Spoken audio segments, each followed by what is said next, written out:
Hello and welcome to another Tyrrell's Classic workshop. This time round we're looking at part 2 of the Ferrari F40 restoration. I always muse on the fact that I think things are incredibly nerdy and people won't find them that interesting, and yet the responses are always more. So this time round I'm talking to a friend who I've known for some years. I would like to call him a friend, but also I'm going to stick my neck out and say one of the world's leading classic Ferrari experts. And it was his job for some years to do the Ferrari Classiche certification in the UK on behalf of the Ferrari factory in Italy on cars. I dread to think how many hundreds of millions of pounds worth of cars he's certified, probably into the billions. But he's honoured us with a visit to do some detailed checking of this F40 to make sure that we're doing the best job we can for our customer. I make no apologies for the fact that this video is him talking us round a Ferrari F40 and what to look for and what not to look for. But before we do that, I've just got something else I'd like to share. Before we do speak to Tony, I'd like to ask for your help. This channel allows me to share my passion and to give you content that you won't find anywhere else. I want you to know that I greatly appreciate you taking the time, and I hope you enjoy every one of the videos that we make here. Producing these videos takes a lot of elements meeting and being brought into play. The actual getting the cars in and being allowed to use them in the videos, filming, editing, logistics, setting the time apart in the workshop schedule. All these things are in play. I'm proud of what we've achieved so far, and I'd like to ask for a small favour in return. If you enjoyed this video, please consider pressing the like button and leaving a comment. Not only does it help me understand what content you enjoy most, it also lets me know that you appreciate the hard work we put into creating these videos. Your support means the world, and it motivates me to continue creating more content that you'll love. So if you could take a moment to click that like button, I'd be very grateful. And now, on to Tony. Well, Tony, thank you very much for coming. It's a pleasure to see you as always. Yes. I think it's probably worth delving into. I know you won't be comfortable with this, but it's probably worth me delving into a bit of your history, because you have a fascinatingly unique angle on Ferraris, I suppose you could say. Can I just ask you a couple of questions? You can indeed, yes. When did you first start getting involved with Ferraris in particular? Well, I started in 1975. We were BMW dealers in the Midlands in Leicester. I worked for BMW in Park Lane. I was the sales manager there, and they bought a business in Leicester. Apart from BMW, it had Aston Martin, Lamborghini, Ford, Mazda, Polski Fiat. We had lots of franchises, but we had no cars. And really we had to rationalise the business. And at that time, Ferrari dealers were either V6 Dino dealers, or you could be a complete dealer and sell V12 cars. Well, Sittner of Nottingham, Frank Sittner, was the Dino dealer at the time. He didn't want to sell 12 cylinders. We couldn't get any Aston Martins. The last car that we sold was the four-door Lagonda off the motor show stand for Aston Martin, but it took ages to come through, and we thought, well, we can't carry on with this, so we approached Ferrari, who were looking for a full representation as the new 308 GT4 Dinos were coming through, along with the Boxer and of course the 365 GT4 2+2. And then we became official Ferrari dealers in 1976. Right, okay. And what was the name of that? That was, initially it was Lazenby Garages, and then we changed the name to Cooper Cars Leicester. The Cooper name for BMW came about because the founder of, or the owner of the Cooper racing car company was Jonathan Seif. And we had this name on the shelf. We wanted to change the names because we had 4 other BMW dealerships, and they all became a Cooper company, Cooper Park Lane, Cooper Thameslink, and so. Gosh, so you hit the ground running with Ferraris in 1976? Well, we did really, yes. It was the end of the 246, and we had this wedge 308 GT4, which was not the easiest car to sell. Boxers, again, were not the easiest cars. It was not as it is today, selling Ferrari. They didn't just, people didn't just come in and surrender. You had to sell them and convince them that they wanted to buy a Ferrari. But yes, we had good success. We were the biggest dealer outside of London within 2 years, and we had a really enjoyable time. Here we are located on an airfield. We're getting good value here. That sounds like an Islander to me, with the supersonic prop tips taking off. That's easy for me to say. Never a supersonic prop tip around when you need one. Okay, so you managed to obtain the production records, did you not? Well, I did, yes. Latterly, of course, in '93, I went to Maranello concessionaires and ran Maranello sales up until 2004 with concessionaires when the factory took over. Well, at the time, the records really had been saved by Mark Koenig, who was my predecessor and sales director of concessionaires, and Paul Baber, and they were kept in boxes either in the Tower at Tower Garage, Egham, or in the body shop. And eventually I managed to get them all together, and my office was the Colonel's old boardroom, so we had plenty of space in there to relocate the files and file them properly. Which my son helped, because he had 3 months off because he had a cruciate ligament operation, and so he put all the labels on the files and filed them under chassis number order.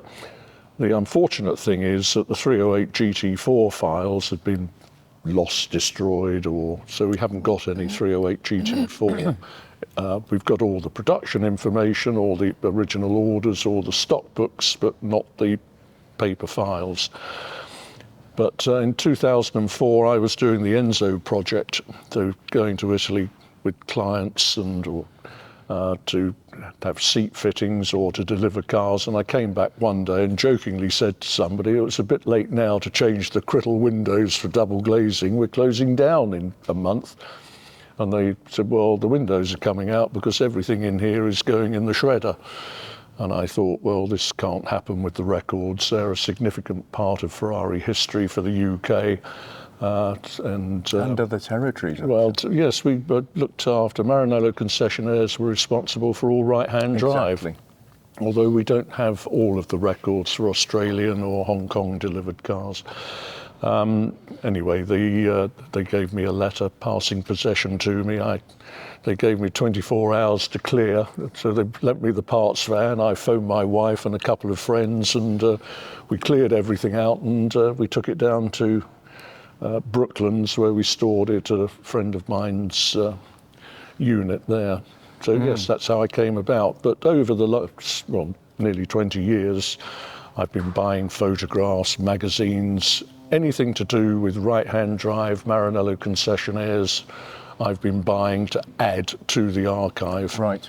And I mean, it's fair, the archive is formidable, isn't it? Let's be honest. Well, we have, yes, the really interesting files are the early cars, where, of course, everything was done with a typed letter or a telex, and the communication between Pininfarina, say, who were building bodies for the 250 GTEs, or it's just the special orders, special requirements, nicely signed by Pininfarina. It's lots of very, very interesting stuff in there. Yeah.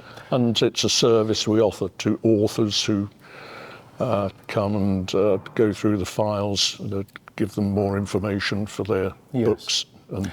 Which brings us very nicely, via Keith Blumell, your friend's amazing book on the F40, to the car here. We've got the honour of restoring this car, and I've done part one, which was sort of an initial overview, and you've sort of come to have a a look, and because you're Tony is being very modest, actually. His knowledge, as well as his databases, I would say, exceptional, really. So you've come to help us with this F40. Keep us in check. We've come to have a look just to, the owner is known to us, and we just want to make sure it's such a good original example, but they're 30 years old now. You never see an F40 with a paint chip on it or anything like that. So they've all had plenty of paint, and we're trying to recreate how did it come out of the factory. Well, when they came out of the factory, they had plenty of overspray, whiskers on the weave and things like this, which most of the cars were corrected over the period because people couldn't live with that. So it's good to see an original car, but it has had some paint. Yes. And there's some sinkage that's where the foam underneath has degraded. So hopefully we can, or you can put that right. Yeah. So, well, we're obviously, part of your visit is to keep us on the straight and narrow and sort of make sure that we're doing the best job we possibly can for the customer. But things like, as you rightly say, I mean, things like there's some bubbles in this area here where it's effectively delaminating, basically. Yeah. And we can attend to that.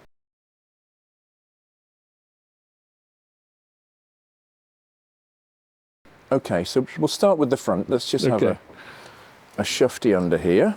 There we are.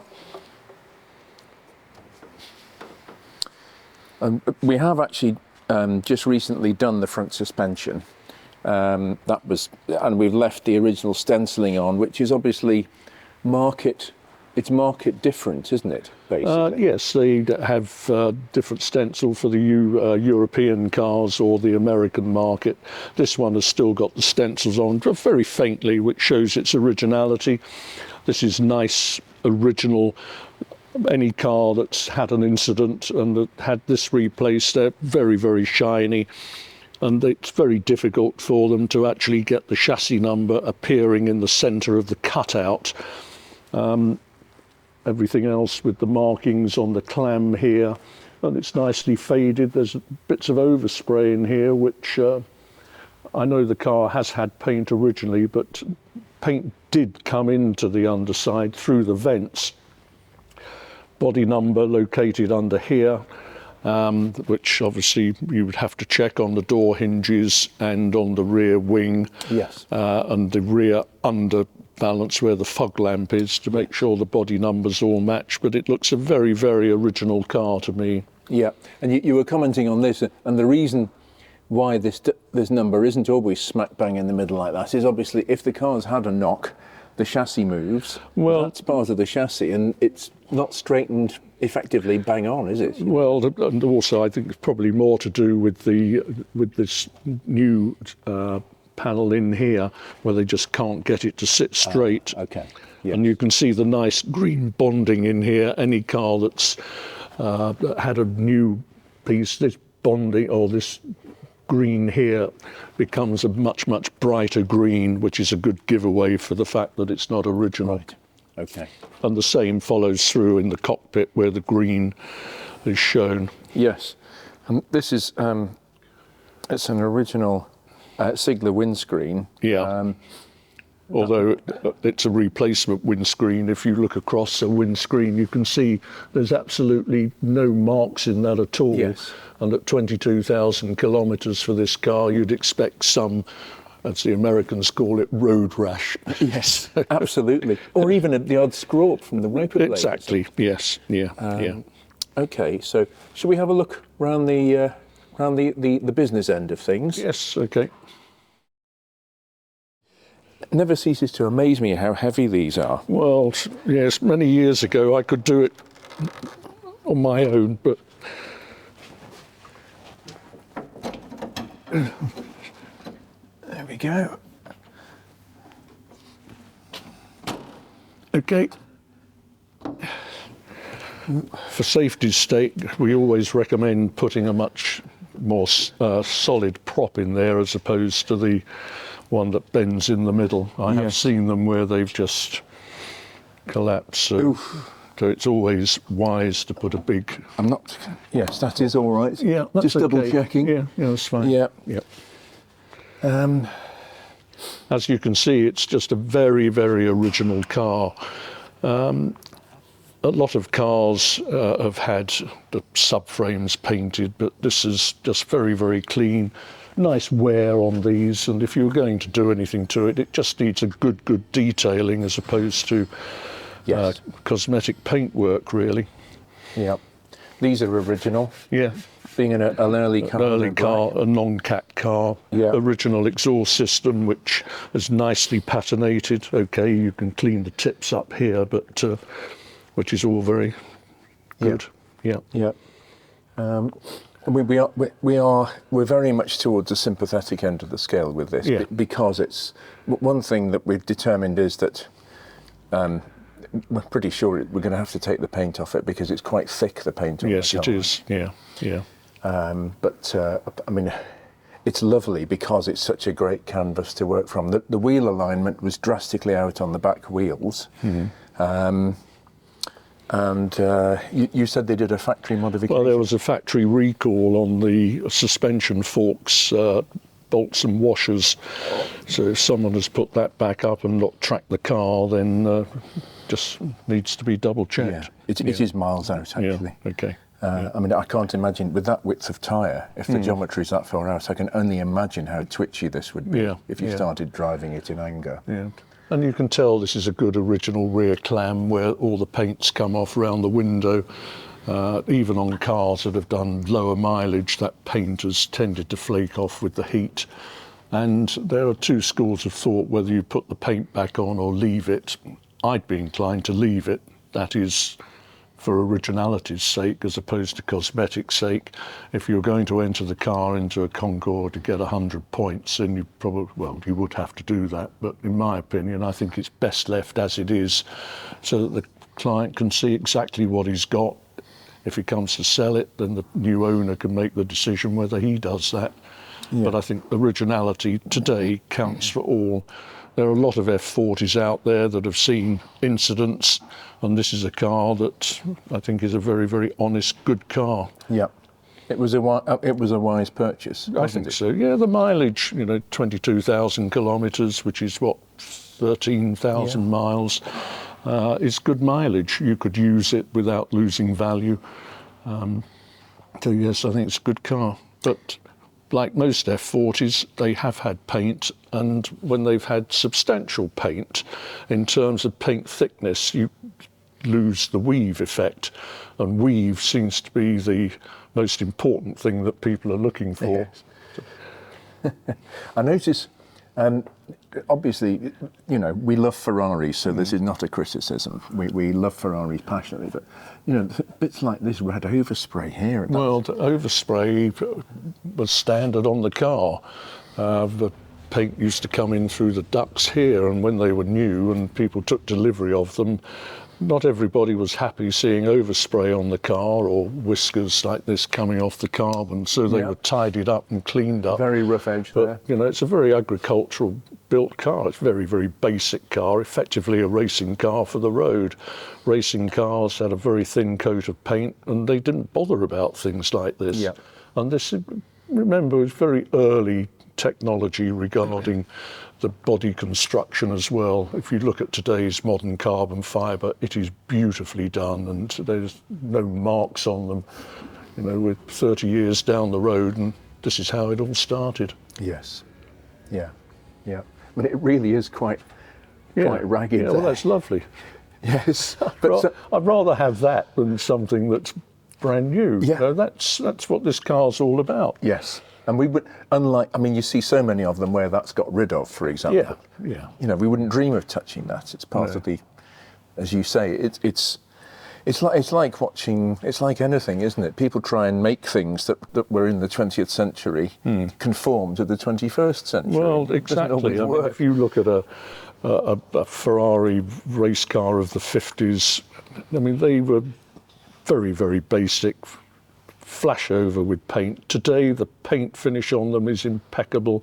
Nobody restores cars the way that they originally came out. single seaters and things. They're all over embellished and shiny, and that's what people like. But to me, I'd rather see it in its rare, raw format. Yes. Yeah. Yeah. Well, I mean, I'm very glad to hear you say that, because that was how I presented the job to the customer. So it's very reassuring to know. I mean, and you were obviously involved in selling these cars new. Well, no, actually I wasn't, because I didn't go back to Maranello until 1993. Right. Okay. And although the company I was working for bought Maranello concessionaires in 1987, and I was due to go from running the BMW dealership to Maranello to run Tower Garage, but they couldn't get anybody to go to Leicester, and in the mid-80s, Leicester was 100 and whatever miles from London, and it was like another country, and you just couldn't get anybody to go there. So I stayed there until Frank Sittner bought the business. So Frank features twice in my Ferrari life, once when we took the franchise on, and the second time when he bought Leicester, and I didn't go with the company, and I went to Maranello then, which was an Inchcape company who owned the Cooper Group for BMW. So. Right. But, okay, I stand corrected, but nevertheless, you've been involved with them. Well, yes, I mean, huge amount. When the cars were 2 years old, then bear in mind that a UK car was, 191, 192,000 at the end, and they depreciated to a level of about 125 to 135 in 94. We were just coming out of recession then. And in 94, Ferrari's big salvation was the 355 range, which gave us a car that put Ferrari dealers and Maranello concessionaires back into profit. In 1993, Ferrari only sold 136 cars in the UK, compared to 1989, 1990, when they were selling 350 plus. And in 1994, we sold over 400, so the market came right back again with the 355. F40s were then used cars, but they started to gain value after that. But certainly at the time, if you bought one for around the 125 mark today, a car like this, you'd be looking at quite significant appreciation. To say the least. To say the least. Well, I mean, there's so much of this car that is lovely. The dashboard is all in good condition. Yeah, all original with the nice grey flannel in there. Yeah. Yes.